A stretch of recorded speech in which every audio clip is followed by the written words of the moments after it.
On ne va pas discuter avec les talibans pour savoir si on peut ou pas raisonner les producteurs. Parce que par ailleurs, chez eux, au Maroc, comme en Afghanistan, c'est des agriculteurs qui font ça. Et après, le produit est transformé. Donc c'est des sujets très compliqués. Donc notre vraie réponse, c'est tout à fait ce que vous avez dit, monsieur, c'est Europol, c'est les réseaux internationaux, et c'est, alors on aura beaucoup d'avantages maintenant, vous savez, la bonne lutte contre la drogue, ce sera, pardon pour ceux qui luttent contre ça, bon, ce sera la disparition de l'argent liquide, puisque tout sera tracé électroniquement dans 10 ou 15 ans. Je dirais, ça n'arrive pas votre problème aujourd'hui, vous aurez bien raison, mais vous allez voir que la baisse de l'argent liquide va permettre plus de traçabilité, et cette traçabilité va nous permettre d'intervenir beaucoup plus fort sur les trafics. On en parlera évidemment dans des années, mais ce n'est pas ce qui va vous intéresser immédiatement, bien évidemment. Donc je voulais juste vous convaincre, monsieur, indépendamment du cas très compliqué et que je comprends très bien de votre colère sur le crack, qu'il n'y a pas de surconsommation, de survie de la drogue en plus en France depuis 15 ans, il y a juste une démocratisation, un effondrement des prix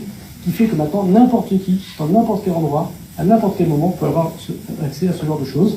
Et que la lutte contre les trafics, on en fait beaucoup, simplement, comme c'est extrêmement rémunérateur, et qu'on n'a pas toujours mis tous les moyens contre la drogue, il faut qu'on se dise entre nous aussi, il y a plusieurs années à démanteler des filières.